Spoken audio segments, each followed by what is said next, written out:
You're listening to the Thom Hartmann Program. And greetings, my friends, patriots, lovers of democracy, truth, and justice, believers in peace, freedom, and the American way. Thom Hartmann here with you, and it's Friday, so it's time for our national town hall meeting with Senator Bernie Sanders. Sanders.senate.gov is his website, and he's got a very, very active Facebook following as well. Senator Sanders, welcome. Great to be with you, Tom. Thank you for joining us. A lot going on in the country right now. There is. Let me jump to Ferguson, Missouri, and just say a word there. I think everybody is appalled by the apparent shooting of an unarmed young black man. And this is just an issue we have got to deal with all over the country. I've asked for the Department of Justice to investigate the situation. And we can't have a situation in this country where young African-American males walk down streets and worry about their lives. But there's a point in the midst of all of the focus on this incident that I think has not been made. And that, as tragic as this particular incident is, there's even a greater tragedy out there, and that is that youth unemployment in the African-American community is somewhere between 30 and 40%. And I remember being in Detroit last year and talking to a whole lot of young African Americans. It is just enormously hard for them to get jobs, and especially jobs to pay anything close to a living wage. So if we are going to do something to prevent the loss of an entire generation of young people, we have got to be very aggressive in creating a jobs program that puts people back to work. And real unemployment in this country is much, much higher, not only for the African-American community, but for the entire working force of the United States. Real unemployment is not 6.1%, it's close to 12% if you include those people who have given up looking for work and those people who are working part-time. But right now, the situation, the economic situation for young black workers is just dismal, and we've got to focus on that. And do everything that we can to put our people back to work. So that's an issue that concerns me very much. There's another issue out there, Tom. Very often what you have in this country is special interest and the media in general trying to tell us how divided we are as a nation, how there are red states and how there are blue states and how the country is coming apart because people can't talk to each other and all that stuff. I have never believed that for 1 second. And I think if you look at the polling that's out there, what you find is that on most, not all, but most of the very important issues facing this country, there is a lot more common belief than the media would allow us to suspect. Let me just give you some examples. On some of the most important issues facing this country, where the overwhelming majority of the American people, whether they're progressive, conservative, moderate, or whatever, are in fact agreement. To my mind, probably the most important domestic issue that we face as a nation is campaign finance. Because if we continue to allow the Koch brothers and other billionaires to spend unlimited sums of money to elect candidates who represent the wealthy and the powerful, this country is going to be in dismal shape. And you know what? Poll after poll, the American people understand that buying elections is not freedom of speech and that they want strong campaign finance restrictions to prevent big money from buying elections. Overwhelming support among virtually all sectors of the American people. Right now, in probably every state of this country, our infrastructure is collapsing. That's roads, bridges, rail, airports, water systems, wastewater plants, dams, you name it. When the people of America, whatever their political persuasion, are asked, do you think the federal government should invest in the infrastructure, put people back to work and create good-paying jobs? You know what people say across the board? They say, yes, that is what we should do. And common sense dictates, and of course, that is what we should do. Again, conservative, progressive, moderate, that's what people think. When you ask people about income and wealth inequality, and you ask them whether or not you think it is appropriate that 1 out of 4 major corporations pays nothing in federal income taxes at a time when 95% of all new income is going to the top 1%. Do you know what the American people say, Tom? They say, guess what? Yeah, the wealthy and large corporations should start paying their fair share of taxes. when you ask people across the political spectrum, do you think we should cut Social Security and Medicare and Medicaid to help us with the deficit? You know what the American people say? No, we should not. If anything, we should expand those programs. The numbers are a little bit less strong in terms of global warming, but a strong majority of the American people understand that global warming is real, and they want us to cut carbon emissions. So my point is that, yeah, we can get divided on guns, we can get divided on gay rights, we can get divided on abortion. There are a lot of issues where, in fact, the country is divided. But in truth, on some of the very most important issues, which will determine the future of the American middle class, there is widespread agreement. And our job is to bring people together around those issues and to create an economy that works for ordinary people and not an economy that works just for the people on top. So I think that's an important point to remember when we hear the so-called pundits and the media talk about how divided we are. In fact, on many of the very, very important issues facing this country, we are more united than divided. One other issue that's out there, obviously, I think anyone who is breathing understands eruptions in all parts of the world right now. It's a very dangerous time.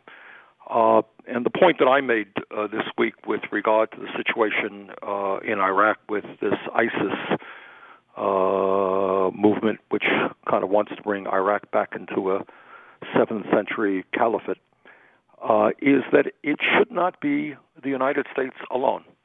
ISIS is, in fact, an incredible threat to the region, and how you deal with it is complicated.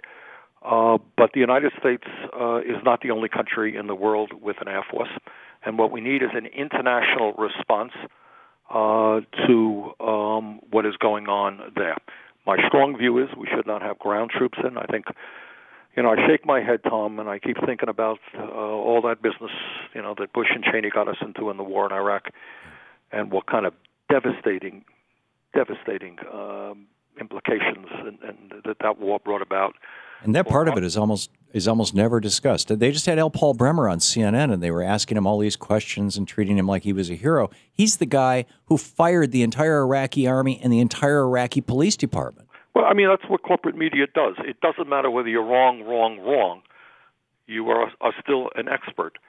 And you're right. They keep trotting out all of these folks who got us into this war, which was devastating to us in terms of loss of life and people who came home with all kinds of injuries, horrendously devastating to the people of Iraq, where, I don't know, and no one really knows, but certainly hundreds of thousands of people lost their lives, and created the kind of instability which is now allowing the ISIS and others to do what they're doing. But, the point here is foreign policy is very difficult and complicated stuff, and before you go to war, man, you got to think it through very, very carefully and understand what unintended consequences are, because certainly that was a war that we never should have gotten into.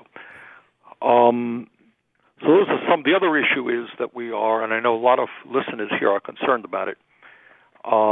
We have worked with Senator John Tester of Montana and Tammy Baldwin of Wisconsin, and we've managed to get 50 signatures, half of the United States Senate right now, on board an effort to make sure that the Postal Service does not shut down some 80 processing plants around the country, lay off 15,000 workers, and slow mail delivery. So we're making some progress, and I hope we can get some language into some bill to prevent that from happening.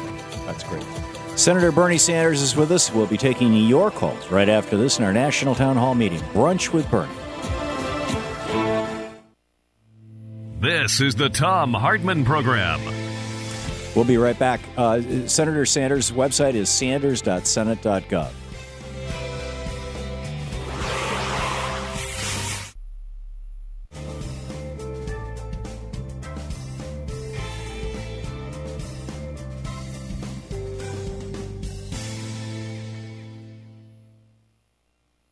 And welcome back. And Paul in South Lyon, Michigan, watching Free Speech TV on the Dish Satellite Network. You're on the air with Senator Sanders.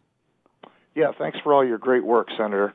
There have been some so-called progressives, including Pulitzer Prize-winning exaggerator Glenn Greenwald, who are saying Obama is trying to start another war in Iraq by saving thousands of Iraqis from being slaughtered by ISIS. The president was against the war from the beginning. He ended the war, and he has resisted Republican attempts to start wars in Syria, Iran, Ukraine, etc. Do you think Obama is trying to start another U.S. invasion of Iraq? No, I certainly do not, Paul. But I got to tell you, in terms of Syria, many of us had to stop the president and Secretary Kerry from doing what I thought would have been a very dangerous act. Look, the situation there is dangerous, and it is very, very complicated. And I think what the president is doing is thinking long and hard about what our best policies should be. I think in terms of the rescue operation that took place, I think that was the right thing to do, and I supported that. But again, the point that I would make is to the degree that we're going to use airstrikes, it should not just be the United States. There is no reason why we should not be working with other countries around the world. But to answer your question, no, I certainly don't believe that the president is trying to get us into another war. Okay. Paul in Fairland, Oklahoma, watching Free Speech TV on DirecTV. You're on the air with Senator Sanders. Good morning, gentlemen. Good morning. First of all, my thoughts and prayers go out to the people of Ferguson.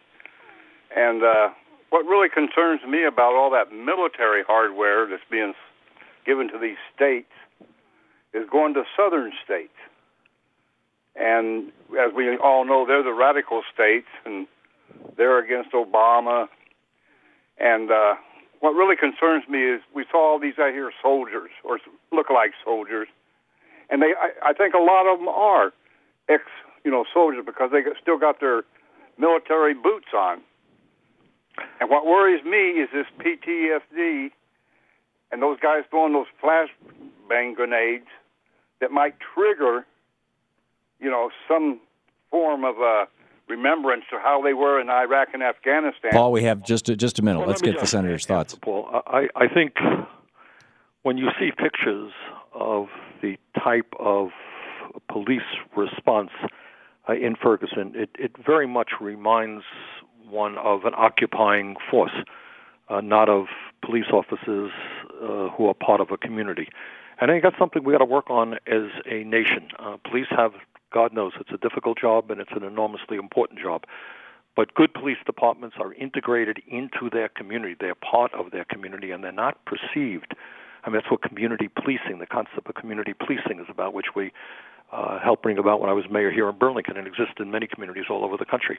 You do not want your police department to be seen as an occupying force, heavily armed, putting down local inhabitants. And that's kind of from the distance what it looked like in Ferguson. We'll be back with more of your calls for Senator Sanders right after this. It's 20 minutes past the hour.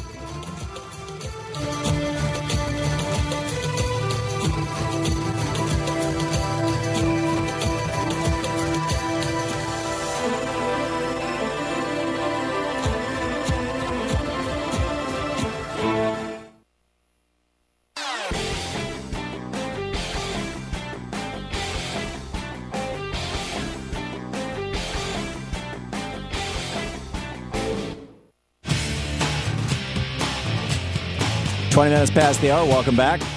It is our Brunch with Bernie, our Senator Bernie Sanders, taking your calls in our National Town Hall meeting. Cindy in Waterville, Michigan. You're on the air with Senator Sanders. Yes, it's Waterville. Waterville. My apologies. Yes, it's in southwest Michigan, and in 2003, Benton Harbor, Michigan, had riots exactly like the ones in Ferguson because of a similar situation of a policeman had chased a motorcyclist and killed him.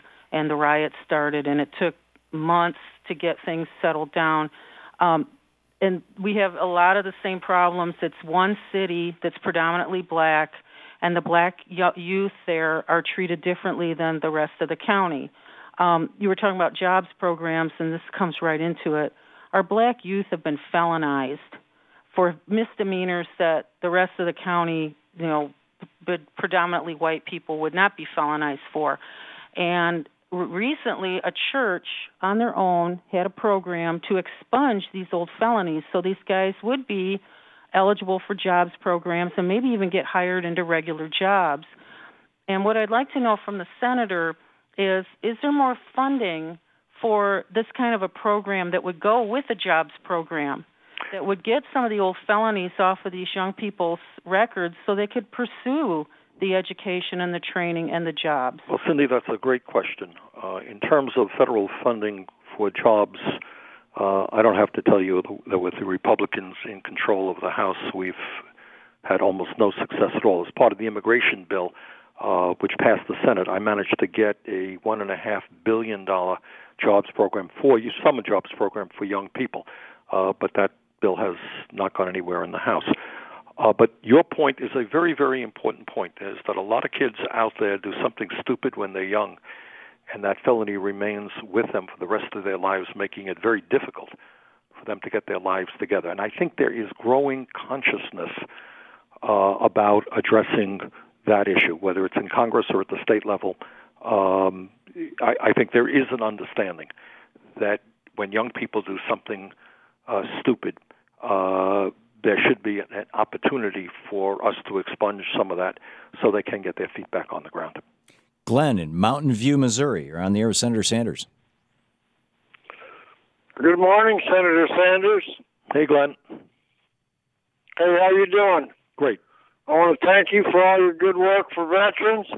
And I want to ask you, this new VA bill, how does it address Agent Orange disability claims that have been stalled and stalled and stalled? My claim is well over a year old and no action on it whatsoever. And I live in poverty. My wife and I live in abject poverty because I can't work, and she can't work because she has to take care of me on a 24-hour-a-day basis. And yet I can't, there's no action whatsoever on my disability claim. All right, this is what I would suggest, Glenn. Sometimes the truth of the matter is that the VA has provided a significant increase in benefits for many, many more people exposed to Agent Orange. It started with a very narrow framework, but the eligibility level for particular types of diseases has greatly expanded, which was the right thing to do. We're also dealing with a backlog and making sure that people can get their benefits in a timely manner. What I would suggest that you do, Glenn, give your local congressman or your senator there in Missouri, give them a call, tell them you've been waiting for too long, and see if they can help expedite your claim. Steve in Palmdale, California. You're on the air with Senator Sanders. Hi, Tom. Hello, Senator Sanders. Regarding the Postal Service's financial problems, with hundreds of thousands of middle-class jobs and a vital government service at stake, what is stopping President Obama from eliminating the retiree health care pre-funding mandate with an executive order? Well, I don't think he can do that with an executive order. He has tried to expand what he can do because of Republican obstructionism and do-nothingism in a number of areas, but you just can't, he doesn't have the authority to do anything he wants to do. Now, the point that Steve is making is that every day, not every day, but every couple of months, including just yesterday, I think, we keep hearing reports about how the Postal Service is losing all kinds of money, how they're going broke. The simple reality is that that is not accurate. The Postal Service, as Steve reminds us, is forced uniquely of any government agency in America, in fact, of any entity in the United States, to pay about $5.5 billion every single year into a future retiree health benefit program, which an account which now is over $40 billion. If you take away that requirement, which the Postal Service uniquely has to live with, in fact, the Postal Service this year will make about $1 billion in profits. And we've got legislation in, Steve, which has a whole lot of support. I think we have over 30 co-sponsors on that to do away with that onerous requirement. And when you do that, the Postal Service will be in reasonably good financial shape. Right now, what we're focusing on is to prevent the Postal Service from shutting down 82 processing plants throughout this country, 15,000 jobs, delay and slow down mail delivery service. And we've got 50 signatures. Half the United States Senate is on board preventing the Postal Service from doing that.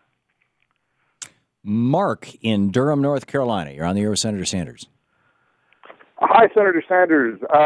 In regards to campaign finance reform, I'm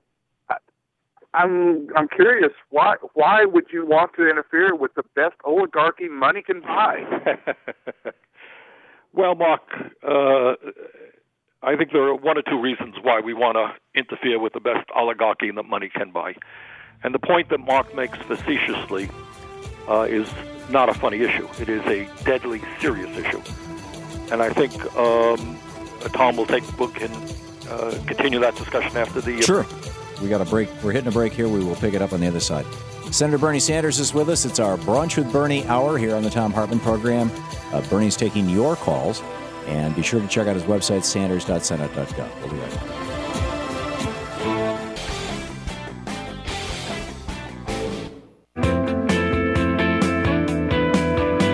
28 minutes before the hour. Welcome back. Thom Hartmann here with you. And it's our Brunch with Bernie hour. Senator Bernie Sanders on the line with us. You're here with us, Senator? I am right here. And Tom, let's get back to Mark from North Carolina's question. He was being facetious when he talked about not wanting to disturb the great oligarchy that we have right now in terms of bringing about real campaign finance reform. But obviously this is not a laughing matter. It is the most serious issue that we face. What we're looking right now in this country is almost all of the new income goes to the top 1%. We have a grotesque inequality in terms of wealth, where the top 1% own 38% of the financial wealth, and the bottom 60% own all of 2.3%. And that gap between the very, very rich and everybody else is growing wider. And then because of this disastrous Supreme Court Citizens United decision, that enables the Koch brothers and other billionaires to spend as much money as they want on the political process. So what oligarchy is about is when you have a few families or a small number of people reaping the benefits of the economy, and that's certainly the case right now.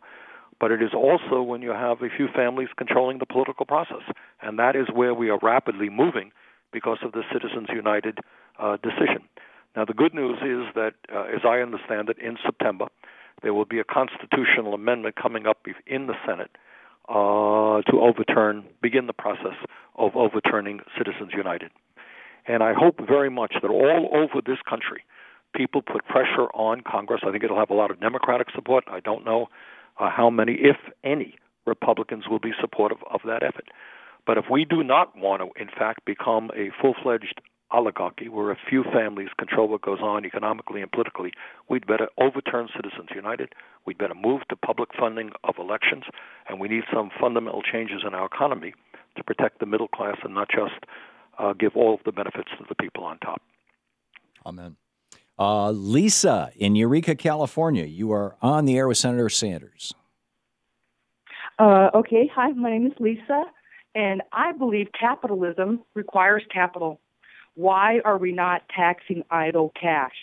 Inflation is a tax on everyone with savings. I understand it hurts millionaires and billionaires more, but if we would tax idle cash, $2 trillion sitting there doing nothing in corporations, offshore accounts, I don't care where on the globe they spend it, but when money works, people work.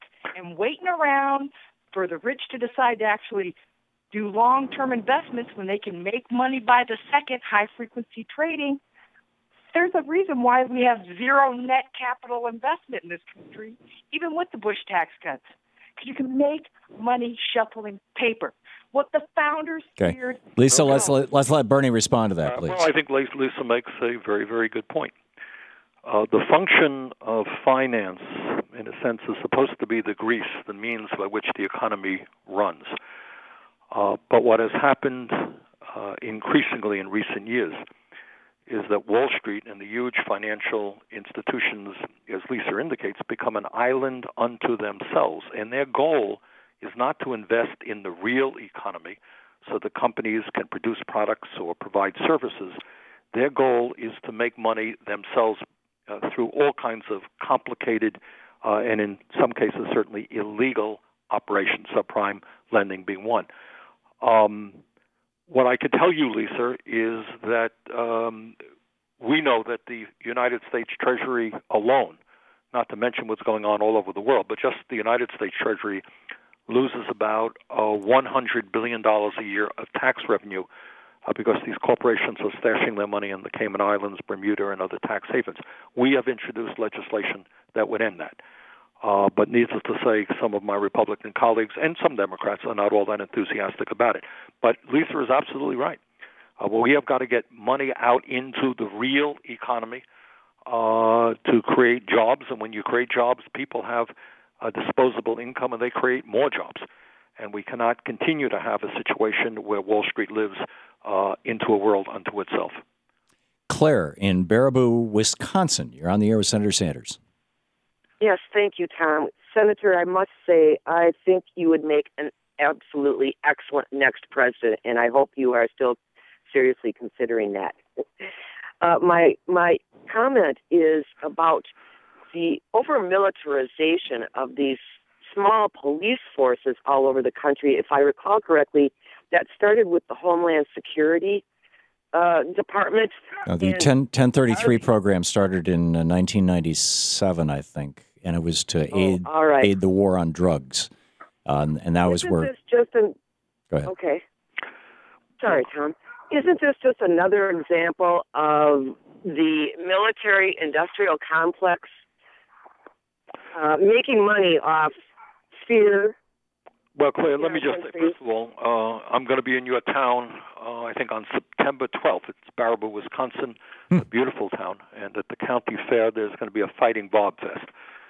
So I look forward to being there. Claire makes a good point. And that is, and I speak as a former mayor, running police departments are not easy. And having good police departments are not easy. And good cops are not easy. But the best police departments are police departments in which people perceive them to be part of the community. And people, when there's a problem, call the police and expect the police to do the right thing. Where you have policemen out on the streets talking to people who maybe grew up in the community or certainly have a lot in common and a lot of sympathy for the people in the community. Bad police departments are seen as oppressors, who are hiding behind a lot of heavy-duty military equipment, as Claire indicated.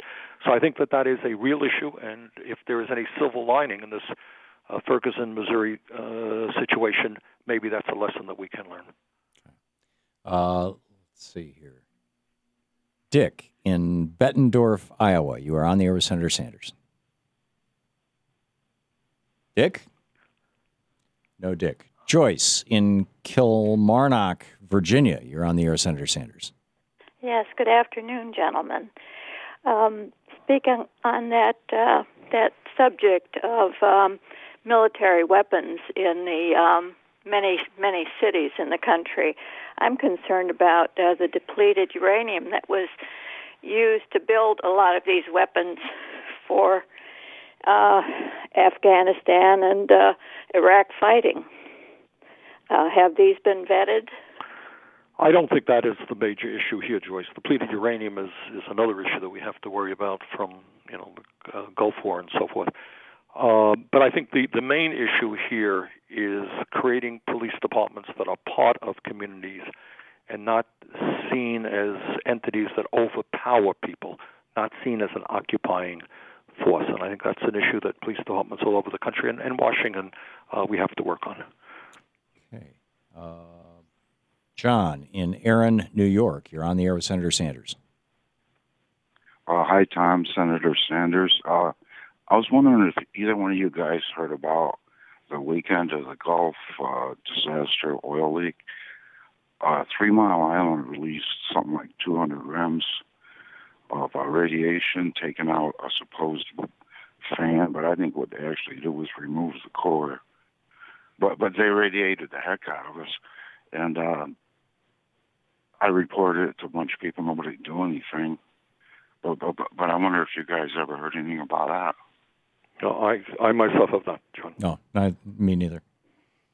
Okay, let's see here. Catherine in Corona, California. You're on the air with Senator Sanders. Yes, good morning, Senator Sanders. Thank you for all the good work that you've done for us over the years. I am just shocked at all this military equipment. I guess it's coming under this program 1033, grenade launchers, the tanks that made to... I'm sorry, I can't think. All this military equipment going to these police departments across the country. It's been over $4 billion worth since 1997. Yes, and I mean, terrorism is down, drugs are down. I mean, all this crime is down, and this is just frightening. I mean, even in a community, when you see this on the street, this just isn't America. I just thought I was looking at a war zone somewhere else. It's funny. There was a comment in one of the papers from a fellow who came back from Afghanistan. He said, we went into some very, very dangerous areas in Afghanistan with less equipment than what we saw in Ferguson. Mm. Yeah, I saw a number of tweets from military folks to that effect. And now you've got Rand Paul and a number of Democrats saying, let's end this 1033 program where the federal government pays military contractors to give weapons of war to police departments. And it's a very very complex situation. We just have 30 seconds. Senator. I think there is. Let me just pick up on that point. I think these pictures going across America of police departments that look like a military force occupying a neighborhood is not something that the American people want to see or feel comfortable about. And I think we do have to take a hard look at that policy and the broader issue of best police practices and how we create police departments that protect people and work with people and help people when they're in need and deal with crime effectively rather than being seen as oppressors. Yeah. I have to say, I didn't even know until this week about this 1033 program. And it's curling my hair. We'll be back with Senator Sanders answering your questions at our national town hall meeting here on the Thom Hartmann Program. Stick around.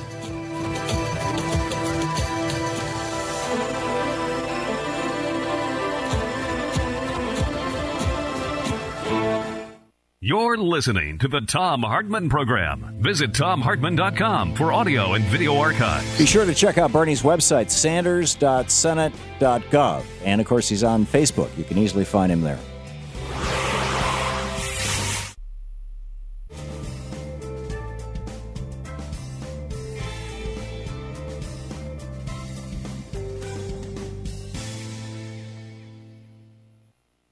And welcome back. Joe in Willow Creek, California. You're on the air with Senator Sanders.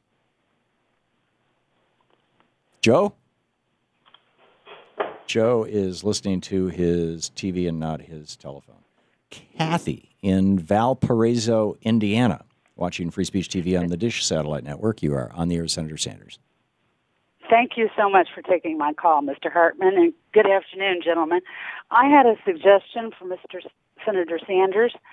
My idea was, instead of giving the police department, the military, tanks and things, is why don't we do what we call recycle, reuse, and repurpose, and it would help our environment, our industries, our infrastructure, and our jobs, and melt them down and use them for bridges, the tires for roads, and be more creative than using them for fighting. Use them for peace. Well, I think you raise the broader issue about how much money we spend on military and whether, in fact, we have to spend as a nation almost as much as the rest of the world combined, and how we get our national priorities right and why we are not investing in jobs for young people rather than in jails to put them away in. So I think you raise a whole lot of interesting questions. Gary in Sacramento, California, watching Free Speech TV on the Dish Satellite Network. You're on the air, Senator Sanders. Oh, hi, guys.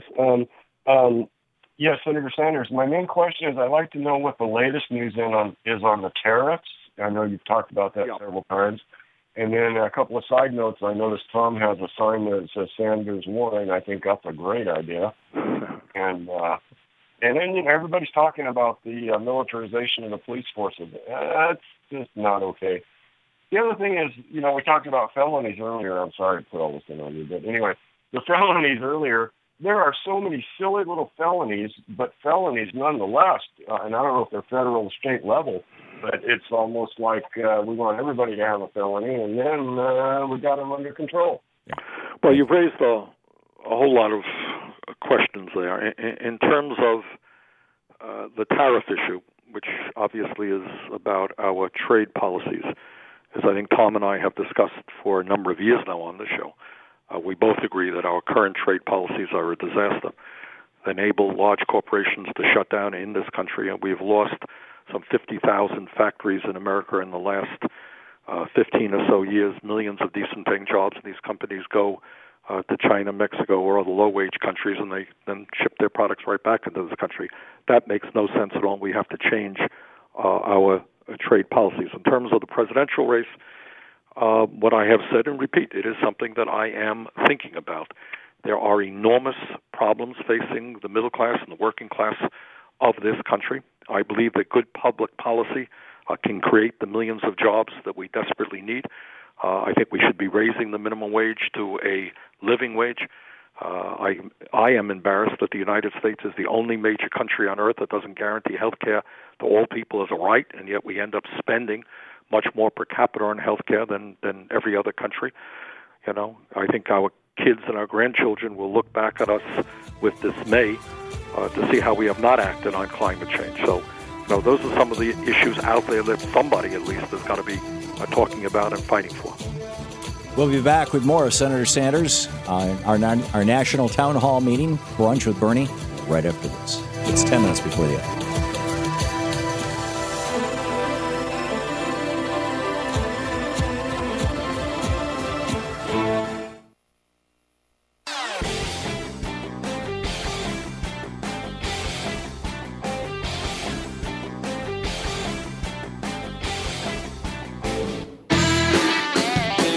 Ten minutes before the hour, Thom Hartmann here with you. Senator Bernie Sanders on the line with us. It's our Brunch with Bernie hour. And Chuck in Bartelzo, Illinois. Am I saying that right, Chuck? Thanks for listening to XM Radio. Yeah, you actually got it right that time. Thank you. Cool. And thank you, Bernie, for taking my call. My question is, what can we do at the federal level to address gentrification? Because I live probably 50 miles from Ferguson, where they had riots. And it does not look anything like Ferguson. It is a different country. It is lily white. You would never find a single black person anywhere near where I live. But you go 50 miles, and it's a hellhole in East St. Louis and North County. Why is it such a disaster, and what can the federal government do? Well, what the federal government can do is to understand that we have more people living in poverty today than any time in the history of this country. That while the media may not necessarily report it every day, you have millions and millions of people who are struggling hard just to keep their heads above water. That poverty relates to crime because kids are dropping out of school, there's nothing for them, and then they do destructive or self-destructive activities. Then they get arrested and they get a felony, and then it's virtually impossible for them to get a job throughout their lives. So I think what the federal government can do is make a commitment to do everything that we can to make sure that all of our kids, regardless of income, get a decent education, focus on the need for jobs all over this country, especially with young people. Youth unemployment today is 20%, as I mentioned earlier. African-American youth unemployment is much higher than that, somewhere between 30 and 40%. And as a nation, what we have got to learn, what many other countries on earth have already learned, is that if you invest in your young people in terms of education, in terms of job training, in terms of nutrition and housing, you know what? You don't have to invest quite as much in putting people in jail. We have more people in jail in the United States of America than any other country on earth, including China. A communist authoritarian country has fewer people in jail than we have. And that should suggest that we do some very fundamental rethinking about our national priorities. Invest in the kids, not in jails. Henry in San Francisco, you're on the air with Senator Sanders. Hi, Senator? Yep. Hi. Mr. Hartmann, thank you very much for your programs. I like all your programs. And Senator, thank you for talking to me.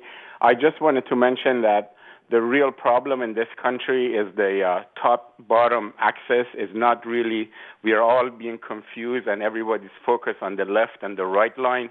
But I see the problem, everything else causing all the issues in this country is actually the top-bottom line. That's nobody economically, you're talking. Well, Henry is absolutely right. And there is a reason, Henry, that we're not focusing on it, is that, to a significant degree, the people who own the media are the top 1%, and they don't want us to focus on that.